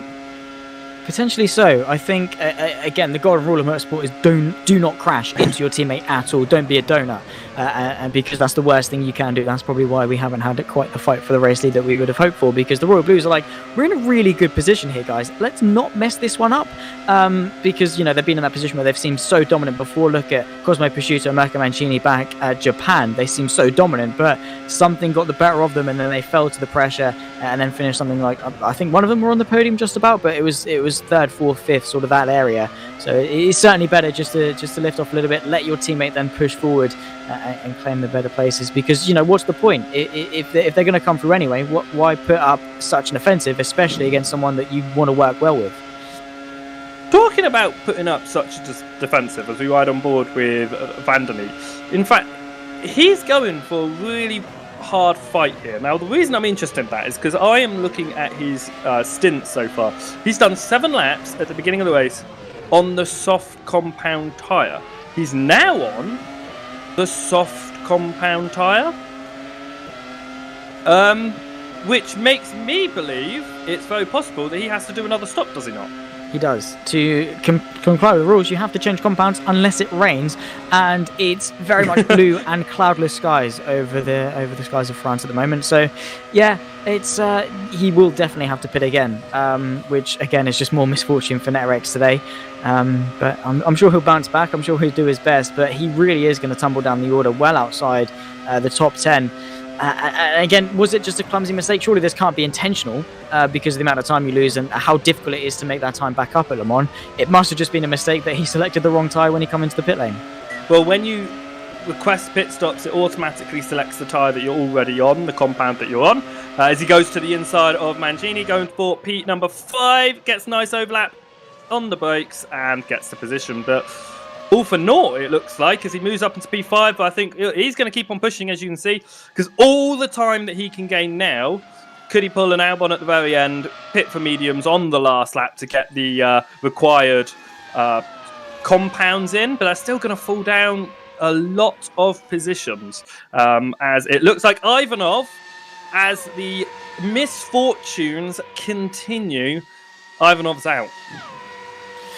That is such a shame. Of course, had a tangle with Kaz Rivel. Wasn't an intentional tangle, was just sort of wrong place, wrong time. You can see to the left-hand side of a Royal Blue car in towards the Dunlop chicane. A very light tap as they both carry on. The Royal Blue having to cut the chicane and just lit up the rears and just tapped into the barrier. Front wing's gone. Race is pretty much over at that point, and that's Viktor Ivanov's day over, which is just such a shame. It really is, because it really wasn't a big mistake at all, was it? It wasn't. It was such a small mistake. The original tap, I think that they both got away with that ultimately. You know, positions didn't change. They were both going to go out the corner and absolutely fine. I think it was just the pressure, knowing that he's faster. He can get this overtake. Let's get a really good exit. And just lit those rear wheels up, and it sent him around. And very similar to obviously the accident that we saw earlier with Flack, where we just lit the tyres up coming out of a different chicane. It's very easy to do in these cars because you're going for speed in these cars, and the moment that you put the throttle on, they want to go. And if you haven't got the traction, well, we've now seen twice what can happen, and a real shame because Ivanov could have benefited so greatly from his teammates' retirement in this race. But now Lalu, undefended because the championship leader's out. P3's out. P4 is in the World Championship Series now in the, from our championship standings. So Ivanov, 3rd position in the championship. He's the only one who's going to get some really good results from the top 4. Absolutely, and Lali has just been impeccably consistent. It really, like, you know, what was it you said? Best position of 3rd? This will be their best position if they come across the line in 2nd place, which for the championship, when all your rivals aren't scoring, these are the times you capitalise. These are the moments where you have to bring it home, which for Viktor Ivanov, unfortunately, he couldn't. You know, every little helps. Every tiny point that you can gain, in hindsight, when you get to the end of the season, you look back and you think, I could have got an extra couple of points there. That could have been an extra position. That could have been the championship when you look back on it. And you don't want to have those regrets when you look back in hindsight. You just maximize every opportunity you've got. Even on your bad days, you push forward and you try and scrape whatever you can. Indeed. Now, since the pit stop strategies have come into play, that top 5 domination has changed. Still a podium lockout for the team. 9 seconds from Amphiditis up to Pashito. That's I don't think is going to close. They're both on the same tyres, about the same laps on their tyres. That's too big a gap to close within the next 5.5 laps. So I think that unless, we've seen a few issues going on for drivers around the field, unless there's some sort of problem for one of those Royal Blue drivers, they've absolutely wiped the field today. But Amphiditis, Vanderlei, they're coming back at it. Van den Eek, what's he going to do? When is he going to decide to get those medium tyres? Is he going to dive in later? Going to dive in earlier? Obviously, being on fresher softs, he is faster right now, but he is going to have to come down pit lane, and he's going to try and minimise the position lost. I don't know when that might be, with it being about 25, 30 seconds down pit lane. It's looking like it might even be outside the top 10 at this rate. Yeah, absolutely. Well, he's eyeing up a move on his teammate Amphiditis. In fact, just going to lift off and stay behind. So, which is the thing. If he will have to come into the pit lane. He needs to get through and push on rather than sitting behind his teammate. Yes, it's his teammate, but you get through, you push on, and you set those laps so that when you do have to take the brunt of it, you can come in and minimize the damage, which Van den Eek needs to get through and start pushing off, because, yeah, he's not got long left in this race. If he does want to recover anything, 20-ish seconds in the pit lane, let's say, that's going to be just behind Chancellor Patelis, which is just going to be outside the top 10. And if he gets in front of Amphiditis, his teammate Amphiditis, and pushes forward, he could come out still inside the top 10, which is still a good couple of points to salvage for a day that has been really poor for NetRex. Indeed, which is why I'm really confused why he is voluntarily staying behind, because you can see by the way that he's driving. Look, he's got the overspeed. Why isn't he going past? He's faster. He's on the soft tyres. He still needs to do a pit stop. Why is he staying behind Amphiditis? Is this to allow Amphiditis? He knows he's going to pit, and therefore Amphiditis is going to almost have a detriment, being overtaken, and possibly have a fight with Mancini. Is Van den Eek now there as a bodyguard to stop Mancini getting onto the rear end and go past? But because Van den Eek might at this point know that his race is over, and the best thing that he can do is help his teammate get a fourth. That is very true. He could be the mobile chicane, and with those softs, can put up a valiant defense against Mancini, which will be to the delight of Amphiditis, who can retain fourth place, because Cosmo Prosciutto well too far up the road for any meaningful attack and that gap to close. So Van den Eek doing his job, going to try and keep Mancini behind for as long as possible. Hopefully try and keep Amphiditis out of the slipstream range of the Royal Blue driver as well. Mancini looking to the inside of the penultimate chicane, not quite able to make that move turn into fruition, but you can certainly bet that Mancini is going to want to clear Van den Eek as soon as possible. Did you want to put a new word in your dictionary? I think we've learned a new word in our dictionary today. Aero pushing is what the teammates are doing along the straight. So by sitting behind one another and pushing each other on the rear along that straight is maximising their top speed. So it's pushing them to their absolute limit of what that car can possibly do. So yes, it looks like, so that's what we were talking about, it looks like he's staying behind, but actually in the long run it looks like it's benefiting them. So thank you so much for our wonderful Kaz, who is, I think that he chose to end his own race today so he could provide us with fantastic knowledge. So thank you so much, Kaz, for that. So yeah, a new word for me, and I'm definitely jotting that down in my notebook. I'm sure it was full of altruism. He did it out of the kindness of his heart to retire in a championship important race for him. So thank you so much to Kaz Rietveld. It was what he tried to do with Lalu to keep Williams behind, but unfortunately that didn't work out too well for him, as we soon found out. This is Mancini looking to the left-hand side of Van den Eek as they go down the Mulsanne straight again. Can Mancini make this move stick as Amphiditis is sailing off in towards the distance? How late can Van den Eek be under brakes to sail around the outside? He's going to go for it incredibly under brakes around the outside, keeps Mancini at bay for now, but how long can he keep the Royal Blue behind? Indeed, he's trying his absolute hardest, and he is really defending well for Amphiditis, and the longer he does it, with 4.5 laps to go, is just stopping Mancini from being able to get that P4 and splitting up a few of those Royal Blues that are absolutely dominating today's race. But staying behind at the moment, it is Amphiditis P4, followed by Van den Eek with a nice 2-second gap now. That's really going to help him come the end of this race, when Van den Eek is inevitably going to have to dive off the circuit. But here comes Mancini. Good speed. He goes to the outside. This is a dangerous move we've seen between these two teams.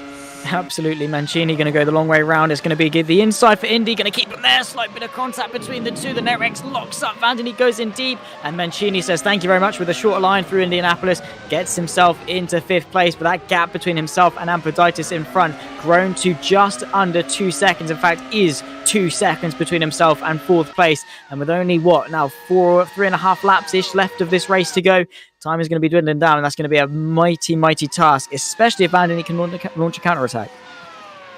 Indeed, and I just don't think he can now at this point. Think about how long that he's been on those tyres for. If we look at Van der Neat, he's 6 laps is a long time to be on the softs. And he's slightly off the circuit, and it looks like he may have also got a penalty for cutting Mancini. Really slow for a moment as as Van der Neat dives into the pit lane. Is that for tyres or is that for a penalty? Potentially could be both. But yeah, that's his stint over, and potentially his chance of a decent result in this race over, which all started with him not pitting for mediums the first time around, which is a shame, but he's going to come in, comply with the rules, go into the mediums and try and push. Didn't serve a penalty at all there.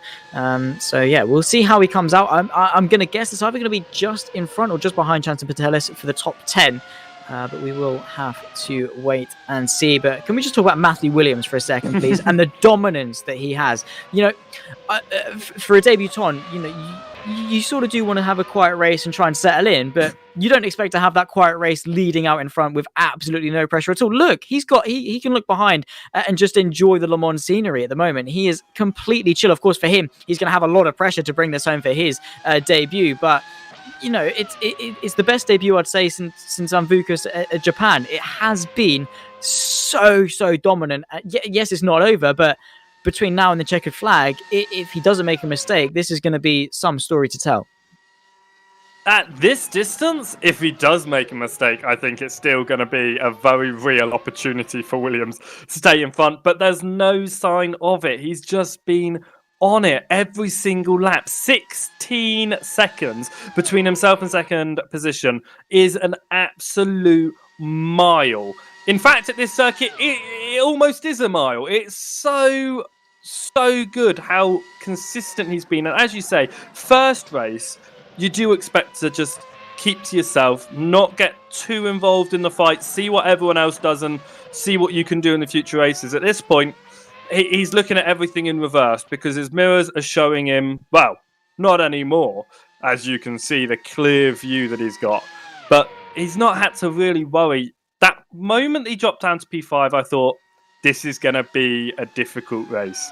But he proved me wrong straight away because he got straight back into P1. And the moment he did, the gap just started to increase ever so slowly and then started to increase ever so quickly. Yeah, indeed. You know, we thought he was going to bottle this one after that poor start, but no. What he did, he just composed himself. He was like, "It's happened. What can I do about it? I can push forward and I can change it from this point on, and I can work my way back through." And that's exactly what he did. Just picked him off one by one, capitalized off mistakes from Kaz Riva, etc. Didn't really have much of a fight against Lally because, of course, teammates, etc. Lally was just sort of like, "You're quicker. There's really no point fighting. All it's going to do is tarnish my race and bring everyone else back into the mix," which is not what I want to do. I'd rather consolidate second, which is still a season best for me, than fight you for the win and potentially crash 2 of our teammates out, which isn't going to be fantastic at all. But yeah, he has just driven so well. You know, it's one thing to have pace, it's another thing to be consistent and to be as composed as he has been today. Indeed, he has, you say, he's just been so composed. He's just been so on it. And the good news is for Van der Neat is he is still inside the top 10, even with that second stop. I haven't seen him come back down pit lane to serve any sort of penalty yet, but we will keep an eye on that just in case Van der Neat has to once again visit the pits. But we're watching Mancini here, P5, and another section of Royal Blue Racing running together. Behind him, Barbikov and Hanko, but ahead of him could be P5 in Zaglianis. And those ground effect boys, they need a nice result in this race from just one of their drivers. A top 5 would be a really good way to move forward to the World Championship race with the unfortunate scenes that we saw in Academy for them and earlier on in the race for Van Vukas. Yeah, absolutely. A top 5 would be a good way to consolidate and at least bring some positive to the limelight for Ground Effect, who really have come off the back of some incredibly positive results. You know, they've had a 1-2 for the last 2 races in the Academy. They've come and done incredibly well in the Pro Series as well. So Yes, pressure makes diamonds in that sense. They haven't really been pressured as much. Now they have been. It's how well they can then pick themselves back up and press forward for the final half of this season, which is, this is round 5 of 10. So 5 rounds left to go over the course of the next couple of months. So yeah, it's, they've just got to pick themselves back up and push forward for the rest of the season. But we'll have to see what Zalagianis can do against Mancini and whether he can consolidate this top 5 at that. Indeed, and I know that obviously Le Mans was one of the circuits that we did a community vote for, and I remember talking to you last week about the vote, and the fact that Le Mans were chosen meant that most people wanted to come here, but I think for a lot of people they were also hoping to go to a few other circuits, and this is almost a track that they weren't really wanting to race on, and I think for a lot of drivers it's even more a circuit that they didn't want to race on now. 5 races still to go. For drivers like Ivanov, obviously already missed a race, so unfortunately a DNF now is not going to help him. Kaz, he was really fortunate at Silverstone not to get the DNF after a retirement in the race due to the race being abandoned, but he's picked up that DNF here now, obviously, and it's now starting to see who is the more consistent. And yes, Lalu, he hasn't won a race this season. P8, P3, P4. He's not going to win this race. P2 looks like he's going to finish. As Van der Neat goes past Hanko, nice and easy into the Porsche cars. But Lalu, still not going to win a race, but he is, looking at the standings, going to take the championship lead out of Le Mans. Which is, consistency rewards. Kaz Rival second and first, and I think did win the 3rd round as well to start his championship campaign, but unfortunately has had a string of bad results, which today really was his perfect opportunity to reignite that spark, bring him back into it, bring back some positive mentality for him, which he hadn't. He of course, it was a tiny error and was a racing incident, and arguably wasn't either driver's fault, but it was a factor which is going to affect him and it is going to put him on the back foot as well to chase after. He's got the pace, he's got the consistency, but he needs to string it. He needs to get into a rhythm, which Lalu is in, and he is just stringing up together some good results. Hasn't won, no, but he's there week in, week out. He's proven that it's so much better to get to the checker flag and score points than be really quick, win 1 or 2 races, but then be out for the rest of them. Indeed, and sometimes it's all about the position in which you start the race. And Kaz Rutfeld, he obviously started the race in P2. We were like, that's going to be a really positive place to be. Obviously P1 after lap 1, but turns out you don't want to be P1 after lap 1 because then you are in the firing line, literally, come the following laps, especially onto these straights. So I think that Williams, by not purposely, but by dropping behind in the early stage of the race, almost put him in a really good position that he could use the slipstream to overtake whilst everyone was so close together. But by the time they started to stretch out, that Williams was just able to get his way through and pull away. So ultimately, yes, you want to be at the front, but actually was by not being at the front, is that what helped Williams get the lead that he's got at this point in the race? Absolutely, and Lalu has closed the gap a couple of laps. The gap now 15.4 as opposed to 17 that it was a couple of laps ago. But I think that's more Williams just being able to lift off a little bit. Of course, can't get complacent. You never can, because motorsport can and always will bite back if you give it the opportunity. But there's no point to push because of how easy it is to make a mistake. It's so much better for him to have that gap, just to relax a little bit, release some tension, just chill out, as you say, down the straight, just to loosen the grip off a little bit and relax and trying to enjoy the last couple of laps to bring it home for his maiden victory and in his first race. There will be so much pressure. His palms will be so sweaty.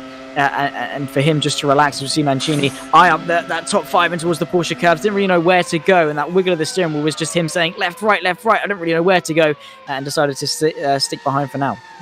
I think that ultimately, because of how late he was able to almost look for an overlap, there would no way that he would have been able to get a proper side-by-side to go into the Porsche curves and almost take control of that corner. So he's backed out. That could be the best position that he can be in, because now he's behind going on to the final lap. Now, I think we're going to see the left-hand side light up red from a lot of these drivers on this last lap, because they're just using the remainder of their push to pass as they go onto the straights. But what is Mancini going to be able to do? He's dropped back about half a second now, a little bit over half a second, to Zaglianis, who is trying to hold P5 for ground effect.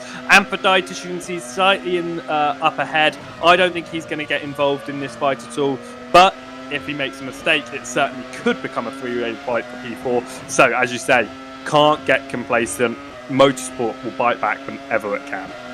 Absolutely, it will do, and you are completely right. Zalagianis and Mancini both using what little push to pass they have left on this final lap. Williams just has, one more lap to negotiate just to bring it home for that victory from pole to flag. I didn't tell the whole story, had to fight for it in that first stint. Mancini closing the gap to Zalagianis. This fight for the top 5, which Mancini definitely will want a couple of extra points to his tally. He's got another chance now down and towards the second Mulsanne chicane. Indeed, the gap remaining about the same at the moment as we ride on the rear wing. This is what Zaglianis can see. This is what he is going to be focusing at, but he's also got to look ahead now because he's got another braking point to go. Look how much Mancini just gets closer under the brakes, but on the exit, who can get the better exit? It looks like at the moment it's Zaglianis, because Mancini just clipped the grass ever so slightly on the exit. Indeed so, and the opportunities are running out. You can see Amidaitis there, just in the distance. Won't be one to be potentially attacked on this final lap, but, a couple more laps definitely could have closed the gap. Zalagianis is going to see that, use that as a bit of an instinct to drive towards him, but Mancini, a fantastic run through the Mulsanne corner there just to get the drive off, and it'll be a side-by-side run potentially down in towards Indianapolis with this slipstream, but Zalagianis using the push to pass, so too is Mancini. Now going to pull to the right-hand side, gets the squeeze from Zalagianis as they now run side-by-side into towards Indianapolis. Bit of contact between the two once again, between the two. And there goes Mancini up the inside. Zalagianis going to set up the under and over, try and get underneath him on this short run to Arnage. But I think this might be job done. Zalagianis is looking to find another way through. And he is going to into the Porsche cars, but we're going to watch Williams, an absolutely dominant race. In his debut, he is going to take the win from pole position. What a race, as his teammates are going to follow him through to take 1, 2, 3 for Royal Blue. Absolutely, it has been a stellar effort from him. Mancini falling back behind Zalagianis with just a few moments left to go, but a fantastic debut from Matthew Williams. A perfect debut, it could be said, as he wins round 5 of the Formula SimRacing Pro Championship. Another mistake from Mancini as Barbakov as well goes off a little bit further back. A similar fate that Van Vukas suffered in the later stages of the Academy race. Ambidaitis will soon come home in P4, and these two will fight to the line. Mancini just going to miss out on a top 5 here. Very, very well held from Zalagianis to salvage something out of ground effects day. Indeed, that was a big incident in the background, but we are going to watch the overtake, which we for this 5th position. Then on board with Zaglianis up to Porsche cars, almost in the perfect position, immediately chose the left-hand side. He knew where he was going. A massive move to the left, overlap straight away. The Royal Blue looks to the inside, but you can say nothing you can do into the Porsche cars. If you try to go side by side, you are both going to end your race early. Yeah, absolutely. And this is what happened to Barbakov. Through the right, gets over the curb, gets on the power, snaps back, and as soon as it's gone, it is gone. And that is a pretty hefty wag. Has to nurse at home. I'm assuming he's on 3 wheels at this point, but yeah, that is a big shame. I think he might be able to nurse at home. I think he is going to nurse at home to at least salvage something. But yeah, respect, because he's still on 4 wheels. Might as well at least try. But yeah, look at them in formation. Look at them just to rub it in. But they're going to be celebrating with that one, and very rightly so. 1, 2, and 3. And then 6th and 7th and 8th. It has been a perfect day for the Royal Blue cars. And they certainly are celebrating in style today. They certainly are. And I think that Barbakov was actually really lucky. He said that it was quite a big whack, and I think it was. But the angle that he touched it just was his rear right wheel. And at such a nice angle that he bounced straight back off at a really good speed as well. He was able to get straight back out and not lose any positions, actually. But What a formation for the Royal Blue Racing. What a race for all of them. And Williams, we are so glad you've joined us in this Pro Series because we are getting some really good competition heading our way for the second half of the season. Absolutely, it really is hotting up at the top of the timing sheets and potentially a new contender for the future with Matthew Williams really, really impressing on debut today, and just a perfect day in the office. Yukipeka Lalu as well in second place will inherit the lead at the championship. It really is anyone's game, and with only halfway through, we've got to do what we've just done all over again. So, expect even more of the same unpredictability. Indeed. It's always been different drivers up at the front, but what a race that was. And let's have a look at the results. So it was the debutant of Matthew Williams from pole. Not quite to flag, but it certainly was a dominant display for the 22 Royal Blue Racing car who took their maiden victory here today. Yukipeka Lalu in second place with Cosmo Prosciutto rounding off the podium. And Lampaditis hanging on to P4 there in the NetRace Grand Prix car. George Zalagianis and Mirko Mancini fought very, very hard over fifth place, but it was Zalagianis that took fifth spot ahead of Mancini in sixth. Barbakov brings it home, nurses it home for seventh place there with Patrick Hanko, his teammate, in P8. Danny Vandeny in P9 with Chancellor Patelis. A good recovery from 18th on the grid after a penalty to round off the top 10. As we look further down, it was Harry Smith in P11 with Silviera then coming home in P12 for Valley Esports. Rasmus Andreas in P13 for Burst. Again, from where they were, 19th, 20th-ish on the grid, up a couple of places, can only go forward, and that's exactly what they did. Kevin Morville, P14 with Frenchie, rounding off the top 15. Chris Gitzoff, P16 with Matthew Tucson in 17th, and then Scott Flack coming home in P18. Bringing it home to finish the race, which is respectable after a fairly sizable whack a little bit earlier on after taking to the gravel at the first chicane. Victor Ivanov, Kostas Van Vukas, Cameron Roger, Fabian Barley, and Kaz Rietveld were our DNFs for today. Shame to lose them, but overall a fantastic race from all of our drivers, and this is how they hot up a very sizable margin in the championship for Lalu. Indeed, a really big margin now going out of Le Mans. But as Kaz falls to P2 with that DNF, but Prosciutto moves into P3 for Royal Blue. As you can see, the Royal Blues creeping their way up. Mirko Mancini getting into fourth, and you can just look how close it is from now. Kaz, who had a really sizable gap coming out of round 3, is completely gone now, and he's fallen down the order, and he's getting really hounded by Prosciutto, Mancini, Vandeny even. Ivanov also falling behind. Barbakov coming back up the order as we see Jan Groundfist obviously fall down as other drivers come to take on as he continues to race in the World Championship Series. But Lalu, consistency is everything. Yet to get a win this season. But look where he is. He's the top of the standings with a 12-point lead. Absolutely. Well, we'll see you for round 6 in 2 weeks' time on the 15th of May. That wraps up the Pro Championship for round 5, the midway point of this season. We get to do it all over again for round 6, 7, 8, 9, and 10. Still certainly anyone's game in the championship. But before we wrap up, we have to say a massive thank you to our broadcasting partners of VCO eSports, as well as returning sponsors of Mesita eSports, SimLab, and 3D Wrap.